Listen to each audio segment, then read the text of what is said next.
Hi, Joey. How's everyone doing? Good. So thanks for coming tonight. I said 7, but we typically kind of wait for people to stroll in. If people do stroll in, well, that's okay. We'll go ahead and get started anyways. Starting out, how's everything going so far with the program? So, any feedback anybody want to share, whether the program's working for them, not working? What's working? It's working? It's painful. Yes. I would love to have like recipes that are part of a menu, Okay. so that it's easier to figure out what I'm supposed to eat every day. Because in Alright. a busy schedule, it's hard to figure out what to. So instead of having options, just more of a structure, Yeah. this is what you do. And yeah, we've done programs where it's been just a real set structured, not only what you're eating, but the exact amount of food. And I think that does definitely help, for sure, guarantee people results because they're just following that distinct plan. But it's hard to transition out of that into something that's a little bit more sustainable along the way. And throughout this program, and as I think we evolve a little bit with the programs we're offering, we want people to really understand how to incorporate it into their lives. But thanks for sharing that, and it's something that we can think about. Yeah. My wife actually had an interesting idea. She thought you guys should come up with a list of menu items from all the local eateries that it's actually okay to eat in the program. That's definitely a great plan. In fact, she might have hit Victoria for that already, I'm not sure. Yeah. We'll have to make sure we jot these down, and if you want to shoot an email over, that would be highly appreciated because we may not remember it, but those are brilliant ideas. Yeah. We can just go back through the video. Are there any recipes for desserts? Like, I mean, honey, I don't have a spoon. I just need something sweet, like after a meal.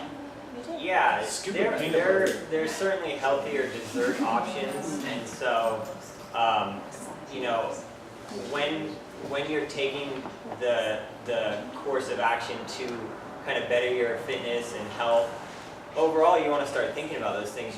You don't want to give up eating sweets in your life, but is there a better option that satisfies that craving in your life? And it's also enjoyment of life, so we never want to give up on that for sure. There's when it comes to recipes, there are a lot of resources out there, but I do for sure know that having it packaged up and something that you can go to without having to do so much of the work on your own is always helpful. I know there's some on Victoria LaFont's site. Christy? Is it okay to have a little chocolate every now and then? How do you guys feel about chocolate? It is. So, like anything like that it's part of the 10 to 15% rule. You'll never be successful if you go on such an extreme approach. It doesn't work. I mean, maybe for a tiny little sliver of the population out there, that's just, there's certain people out there that can do it. But again, what are they giving up? Maybe they're giving up some enjoyment out of life. So if you can do it and have a little bit, that's great.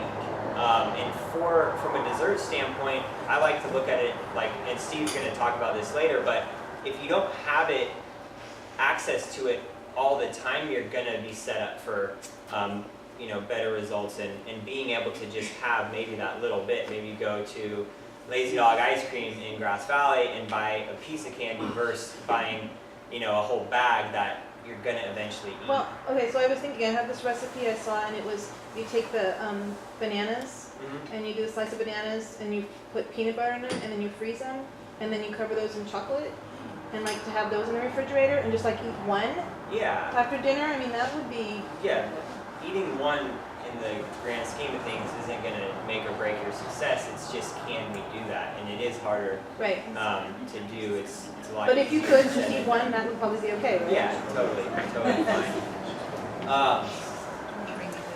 And during this program, really what it's all about is just kind of starting to ask yourself those questions.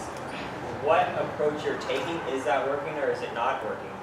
And being able to, move in a direction that you're kind of strategically figuring those things out, it's going to put you in a place that you're not just following this plan. It's not a diet that you don't have to think about, because eventually you're not going to continue doing that. And when that day comes, you're going to go back to what you know, and what you know is what you've done prior. It's the routines and behaviors and patterns that have been developed. So making an attempt to really just try and work your way through figuring out what works for you and what doesn't work. And we do know a little bit about what works based on science and based on real world experiences. We know that people have gotten the results they want by following fitness, eating healthy, other areas that, you know, there's things that we know, but actually sticking with those things is the challenging part. And everyone's unique, and everyone's going to have a little bit different approach. So building this one approach works for everybody, it's just not going to work. There are things, again, that we do know to be sound, and if we incorporate those into our lives, they're going to start working. But on paper, it kind of looks easy. Incorporating it into your life becomes a challenging thing. And it's something I talk about all the time. I've talked about it with several people, and it's something that I regard as probably the most important day we have here at Fit Culture Studio, and that is the day that falls on the last Friday of every month. Does anybody know what day that is? Assessment. Yes, so why is the assessment so important? And why do we say that it's the most important day? Because there's definitely people that fear it, they dread coming to it. It's something that a lot of people think is kind of a waste of time. They feel like if they do that, they're not getting as much of a sweat as a regular class, and so they're wasting a day out of the month. But what it actually does is it allows us to, instead of guess our way through trying to land and hope that we reach the person we want to become someday or the goals we want to achieve, it gives us a platform to start thinking about what we did in the past, so the previous month, what actions we took. Did they get us a little bit closer? Did they move the needle ever so slightly? And the outcome is going to be either we are moving in the right direction, we're kind of staying the same, or we're moving in the wrong direction. So it's really just kind of a trial and error. And by doing it that way, we're just working smarter and not just working harder. We're not trying to aim in the dark and, again, hope that one day we will, get the results we're looking for. And so essentially, by doing that, we're formulating a plan based on what we know to work, and we always want to be here and be your resource. So anytime you need any extra advice, or you've thought of something that may work for you, or you don't know for sure, just bounce it off of us, and we'll let you know. A lot of the things you're looking to do, we've worked with. That's what we do day in and day out. Even though it might not be the exact approach you're going to take, there are other people out there that are looking to get similar results as you. So what happens when you're not getting the results you want, or they're not coming as fast as you had hoped? And what I say to that is that's completely normal. And when it comes to results, when it comes to success that you're looking for, there is no overnight fix. It may take several attempts, you may fail several times, but when you do things and you think about it and you ask yourself, why did that work or why didn't that work, and you can evaluate, you can start, again, working a little bit smarter, and you can get the results you're looking for 10 times, 100 times faster than someone else who's just guessing. The person that's just guessing may never end up getting the results they want. They may just keep going in cycles year after year, finding themselves in the same situation. And we do also know that by taking no action is a guaranteed way of getting no results. So we have to continue going. And again, on paper, the plan of exercising and eating well and trying to get your 8 hours of sleep all sounds easy. It's super challenging to actually seamlessly fit into your life so you can keep it going long term. And so with this program, we've heard people, get frustrated, they got results the first week, then things slowed down, and they're asking themselves, like, they don't know if the plan's working. But we again do know that you kind of have to just keep a positive mindset and know that by continuing taking action, it's only going to lead to start figuring it out for you. And by taking that strategic approach, you can kind of exclude things that you've tried before and you know these things don't work quite as well. But simply talking yourself into believing that the plan's not working is going to lead to you stopping. And again, with stopping, we know that's a guaranteed way to end you ever having a chance to get the results you're looking for. And we've seen people over the years, and like we're just, we're relatively new fit culture, but other fitness professionals have done it, and we've sought our mentors who have, kind of given us their knowledge and passed it down to us. And so for people who have stuck with the plan, they've gotten the results they wanted and they've kept them long term, but they've only kept them as long as they've continued. So I'm really hitting that point because after this program, you may not be able to keep this structured 6-week period or come to the gym quite as many days a week, but you don't have to. You can just continue moving forward and little by little making small steps, and eventually you can learn to rewire your behaviors and your routines and any cues that have led you to, make poor decisions that have led to more poor decisions, or any barriers that have prevented you from wanting to do those things, whether it be fitness, exercise, and eating well. You can start figuring out ways to remove those from your life, replace them with something else that maybe a cue that reminds you to want to do those things. And two things, and you've heard it before, but we know that fitness and nutrition are essential to health and wellness, performance, which is just energy and going out and wanting to get as much out of your day as possible, and body composition. And with that said, how do you find a way to incorporate it into your life? And by taking 30 minutes, 45 minutes when we do our fitness assessment to evaluate where you're at and then kind of course correct and make small adjustments is definitely the way to do it.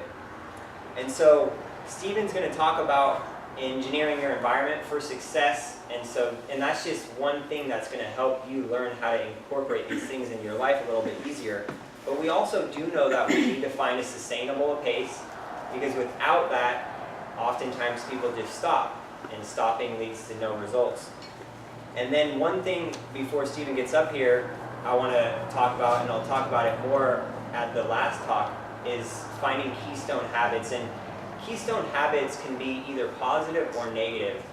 And what a keystone habit is, essentially, it's just something in your life that makes you do something else positive. So maybe it's getting up and starting your day with an exercise. You start out right. It's like the Super Bowl. The first play of the game, the snaps off. That could have thrown off the whole game. And a keystone habit can set your day in motion and keep things positive, or it can be negative. And an example of that is, again, eating a healthy breakfast in the morning. So your first few hours of work are super productive. You're happy about how the day's going on. You want to make a healthy decision at lunch. You eat something good versus bad. The last few hours of work are productive. You go home feeling pretty good. You don't have work piled up, feeling stressed. You go home. You spend some time, you get to relax a little bit, you're not stressed, you end up sleeping well, and that can just repeat positive things in your life. But if it's negative, that sends the motion down that negative path, and it's just one thing after another. At the end of the day, you end up wound up, you don't sleep as well that night, and your next day's thrown off. So Steve's going to come up here and talk about engineering your environment for success. Again, thanks for coming tonight. And enjoy what Steve has to say.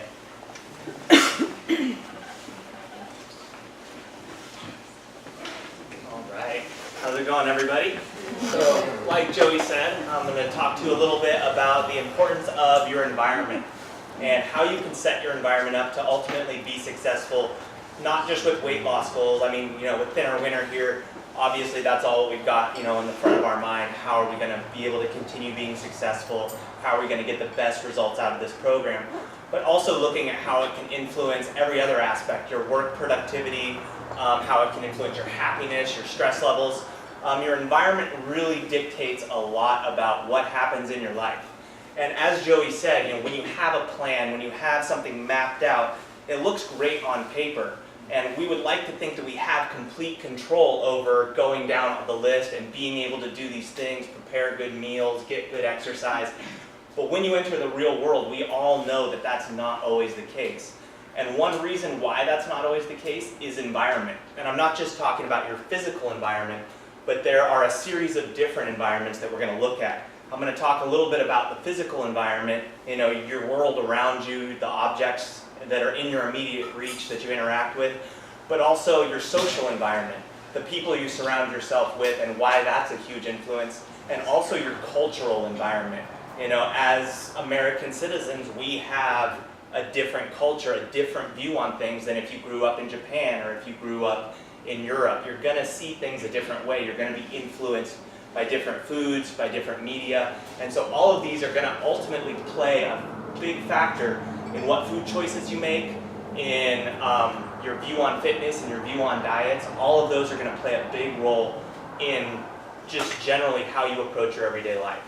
And so one thing I want to point out real quick is I just want everybody to kind of take note on how you're sitting. A lot of people, day to day, sit in a chair. When you get up, you go to work, you sit in a chair. When you go to the bathroom, you're sitting in a toilet. Everything is elevated. Rarely do you ever go in a position that's this low. And so, how many people can comfortably, in this room, get up and down from a low position to where you're almost on the ground with no pain, no effort? Tipping over backward? Not tipping over backwards, not a lot of hands coming up. But what's interesting is there was a study done in Japan that looked at movement of American citizens versus Japanese citizens. And what they found out is as Japanese citizens aged, they didn't lose their mobility the same way. They didn't lose their range of motion. They could, up into the age of 70, 80, and beyond, still get down, stand up, and be able to move around much more effectively. Now, the reason for that isn't that they work out more. It isn't that they're doing any specific exercises. It's their environment. Every day when they go home to eat dinner, there's no chairs. Their table is flat on the ground. Most of the times they have to get down and sit in a cross-legged or on their knees position. Every single day they repeat that habit. Every single day, 2-3 times a day, they're dropping all the way to the ground. Another is going to the bathroom. Not all, at least in traditional Japanese culture, you don't have toilets. You've got your little hole in the ground, and so you have to pop a squat. And you've got to hold it, and you're doing that multiple times a day. But that's environment. That's nothing else. And so because they walk into those situations, it's natural to just sit down. Now, we had chairs set out. It was natural to just walk in and adapt to your environment. You had a seat. But if we took all the chairs away, I guarantee everybody would have found a spot on the ground. Now, it wasn't that you decided you were going to sit in the chair when you came in here. You came in and you adapted to your environment. You simply went through the basic motions, not necessarily consciously thinking about what you were doing. And those things build up over time, day after day, year after year, and ultimately lead to a certain result. For us, it's actually limited mobility. If you're only sitting in a chair, if you're only allowing yourself to come down this far, you never get that extra range of motion. So how does this have anything to do with weight loss? So that's also going to be the case with a lot of different things you look at, not just what your general physical environment is, but let's take a look at your kitchen environment. When you walk in your kitchen and you scan the room for something to eat, how often is there something in reach that you can just reach to and grab something quick? So it looks like a lot of people shaking your heads. That's awesome. So what about opening the fridge? Do you have that tendency to scan through, pick something, grab it to eat? Most of the time you're looking for the quick thing. You're not looking to pick something out that you have to go prepare for a half an hour. When you're in a hurry and you want some quick food, you're usually going to go for what's fast. And so in terms of engineering your kitchen environment to better help your weight loss goals, to better help you get better health, you really want to make sure you're taking away all of those things that are going to be counterproductive. Because we all have the same habits, we all have the same reactions when we go through looking for something to eat. You're going to look for that quick fix because mentally you're hungry. You need to satisfy that craving. And really the last thing in your mind, unless you're doing a program like this, is, what's this going to do to my weigh-in at the end of the week? Most of the time it's just, I need to get some food, I'm exhausted, I'm tired, whatever, I'll deal with it tomorrow. So that's a very common default. So the first thing for engineering your environment to succeed is removing a lot of those items from your kitchen, being sure you don't have that, sweet snack or potato chips or those things that we know to be very high in calories, very low in nutrients. But to truly be successful, you can't just take away everything. You need to replace it with something else. So if I took away everything from my house, what's going to happen is I'm going to go in my kitchen, I'm going to look for something to eat. I'm going to first scan all my normal places looking for, either that piece of fruit or those potato chips or chocolate, or open the fridge and see if I have anything in there. If there's not anything, eventually it's going to get to me, and eventually I'm going to go to the store and just buy it anyway. And I'm going to bring it home and it's going to be back in my house. So to be successful, you have to be able to set yourself up for success, meaning you need to have an option to go to. If you take all your options away for getting something quick, getting that meal, you need to have something to replace it. And so the first thing is learning how to prep meals, learning how to prep snacks, and really getting in the habit of having those available so that when you do open that fridge, you don't scan through and find nothing or something that you have to spend a half an hour to make. Because most of the time, especially if we're in a hurry, we don't have that half hour. We need to grab it, we need to eat it, and we need to go because a lot of us are busy. You're parents, you're rushing your kids to and from school, practice, you have work that you've got to get to, and then in between work, school, and kids, you got to come here and work out, right? So there's a lot of time that's being taken up. So if you're not setting yourself up ahead of time to be successful, no matter how much you want to mentally, your environment is counteracting what you're trying to accomplish. And so ultimately we want those two things to align. So you want to be able to align your environment up to help you be successful. Now, in terms of diet, I also want to give a quick example that a few of you have heard that I gave this talk at the end of one of our programs last year. But this goes back to a friend I have in the Bay Area. He's a personal trainer. And this isn't kitchen environment, but this is just your general physical environment and how it can affect your diet. Now, his client was having a problem with weight loss. She restructured her kitchen, she started with meal prepping, she was exercising, so she had all that taken care of. But she had one habit that she couldn't break, was every day she'd get stuck in traffic coming home from work, and on her way home she could see this fast food restaurant. And it was right there, and she's sitting in traffic staring at it for half an hour as she slowly trickles down the road. And this was tough for her because when you have a bad day at work, when you know you're not getting home for another 20, 30 minutes because you're stuck in traffic, you have that tendency to want to pull off, to go get that food. And this was a really tough habit for her to break. She couldn't figure out how to get it out of her life because even when she wanted to the most, she's sitting there for 10, 20, 30 minutes, staring at it, smelling it, seeing it, and eventually she'd break down and go get it. And she hated herself every time she did it. So she finally went to my friend and said, look, here's the situation. Here's what I've been doing. Here's my route home. This is sort of what I've been doing, and I don't know how to stop it. And so he just made a quick comment. He's like, well, why not drive a different direction? And it had never occurred to her. In her mind, because this was the quickest route home, she needed to get from point A to point B. Mentally, the most important thing for her was taking the fastest route. But that wasn't necessarily her most important goal. Her most important goal was to hit her weight loss and health goals. Once she realized that that was more important than how quickly she was getting home, she changed her route so that it was 5 minutes longer and never once stopped for that fast food meal again. Because the reminder was no longer there. She wasn't seeing it every day. And the only thing that was making her want to grab it was that she was seeing it. So she switched her physical environment just by rearranging what her goals were in her mind, by understanding that taking a little bit longer of a route might get me home a little slower, but ultimately it's going to get me where I need to be from a health standpoint, from a wellness standpoint, and from a weight standpoint. And that was what the difference was for her. So next I want to talk a little bit about not just the physical environment, but the social environment and how that's going to affect you. And your social environment is really influenced by the people you're around. Now, there was a study that was done that says that the 5 people you're closest to, the 5 people you spend the most time with, are ultimately going to shape your behaviors, your thoughts, your actions, and even your mannerisms and the way you talk.